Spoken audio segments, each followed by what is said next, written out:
Okay, we're going to be doing part 2 of the bayhead reel.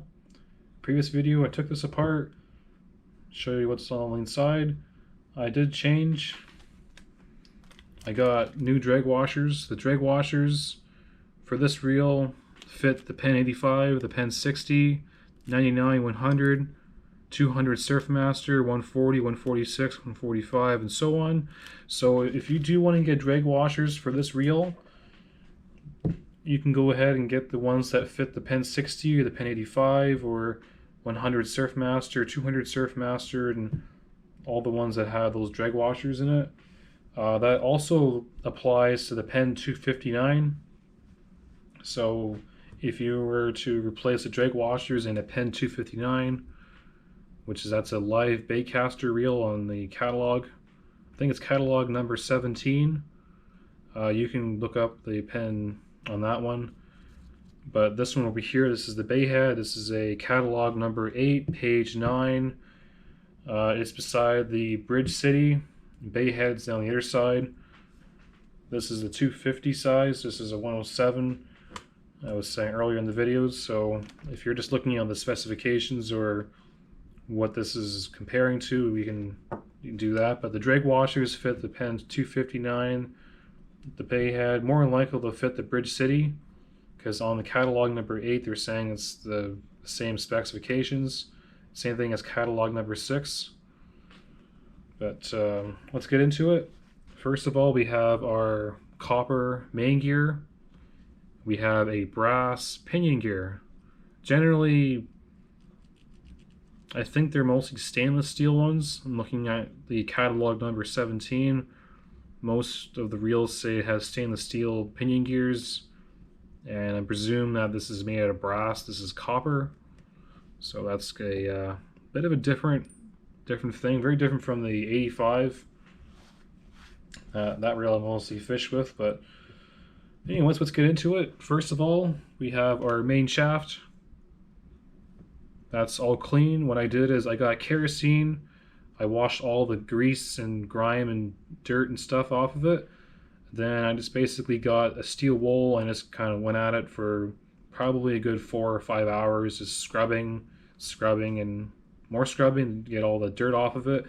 You're probably thinking that I took all the history out of the brass, the 75 to 80 years of history of this reel. I took all the history out of it by scrubbing all that patina off. Some people are very picky about the patine. For me, I'm not. I like a clean, very clean inside. I don't like any kind of rust or weird stuff inside. I like it very clean, unless the metal is degrading. But let's ignore all that. Let's get building. First, we're going to start with our gear side of the reel. So I cleaned it all up, took most of the plaque out. I couldn't get all the plaque out, just most of it. It's pretty clean. Just the corners, you can see where the centric goes, and that's all a little bit dirty, but I couldn't scrub that out. For whatever reason, it's in there like stone. It doesn't want to come out, so I don't want to destroy it or anything like that, trying to clean it with any harsh chemicals. I used kerosene for this wash. It seemed to handle it okay. And I was a little worried it will, I don't know, start to eat the plastic, but it didn't, so that's kind of good. Because some chemicals for cleaning could hurt plastic. I don't really know for sure, but anyways, let's first get the eccentric, this little lever thing. It has a hole in it. That hole lines with that spring. The spring has a tab on there that goes on with this. So when you put it together, it should look like that. So if I can line it up properly. Just like that. Before we put this together, there is a tab or a hole. I don't know if you can see this on camera. Right there, where the screwdriver is pointing, there is a little hole. That hole is for the spring to go into. So that spring goes into there. That just sits right in there. The 85 doesn't do that. It just has like a little groove that sits in there. So that's the way they did it on that. So we're going to take our spring, the end of it, we're going to line up with the hole, just like that, and then rotate it in.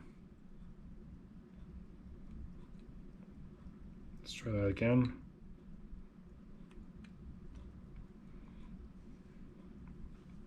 So that's how it should look like. So you can see that spring goes into that hole just like that, and that's the eccentric. So that's how that sits. So on the bayhead, I think the bridge city is the same. I'm not 100% sure on that, but I'm pretty sure. So that little hole goes in like that. The 85 doesn't do that. It has a little tiny notch. So that's a little bit different. Next we're going to be doing is getting our lever to disengage free spool. We're going to get our pointy finger, point and push on there, flip it upside down, put this upside down, lay it flat into the little groove, and we're going to turn it until it's balanced or until it's not moving anymore.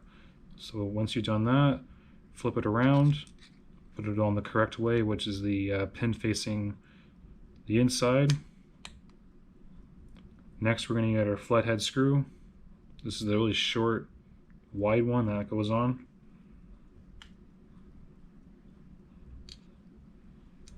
We're going to get our flathead screwdriver, a small one.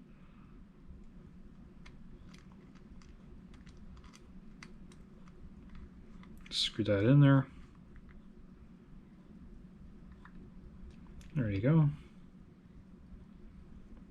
We're just going to tighten it up.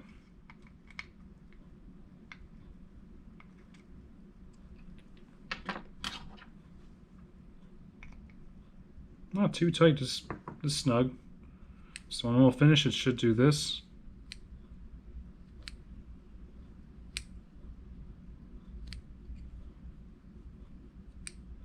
Okay. Next we're going to get our pen wrench. This pen wrench fits the 85 and other reels. This is a newer one because it doesn't have the cursive writing where it says pen on it. It says the stamps or regular writing on there. Screw that in there. This is the bushing. Tighten it up. It's snug. Don't make it too tight. It's only plastic and brass. So that's that. And that's what the finished product should look like. That little stem sticking up. We're going to lay that flat. We're going to be getting our brass pinion gear. We're going to get our little bridge plate or half round plate. I'm not sure what you call that. Do note there is no serial numbers on any of these pieces of brass, which is a good indication that it's all 100% original. If it has serial numbers, that means someone's been inside this reel before me, but there's no serial numbers at all. No stampings of any kind, it's just parts. That's it, there's no part numbers, which is good. That means that hopefully it's all period correct. No one has taken the bridge or the eccentric or the main shaft out and replaced it, because all these parts should have part numbers on it like the 85 does. This reel does not have any part numbers, which is a good thing. That means that it's more likely, and I'm pretty sure that it's all 100% original, which is good. So what we're going to do is we're going to get our pinion gear, little tabs face up, and make sure that that half round is facing upwards. Put that down. Next is the springs. Put the springs in, little holes, just like that. Put that in there. Push down my thumb until the springs are flat. We're going to get our bridge, or this piece of metal right here. We're going to put it in. I'm going to try flipping it up. That'll make it easier.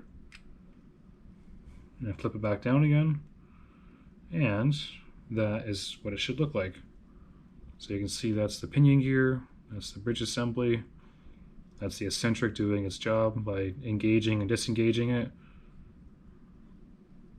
So what it does is that those little tabs move just enough so the springs pop up, and that's how you get for that. Put that away for now. We're going to be doing the drag stack next. So we're going to get our bridge, main shaft, put that in there. You're probably noticing, why am I not using any grease, like this pen grease or any kind of oils or drag greases? I'm not really planning on fishing with it. It's mostly going to be a, it's going to be on the shelf. It's going to be more like a, not a collector's, but more like a, just a nice showpiece, because I have other reels like the 85. I thought, well, might as well just put that like that, because the 85 was getting lonely, you know, it's getting kind of lonely. But anyways, let's put this little piece of copper in. This is a pin that connects to that. Let's try the other side. Maybe that was a, yeah, there we go. So it should start like this. I'm just going to get my desk and push it. I'm going to do this off camera. So you can see I'm pushing, I'm just using my desk to push that pin in place. That pin will keep the shaft from popping out. In the previous part, there's a little dimple inside that corresponds with that.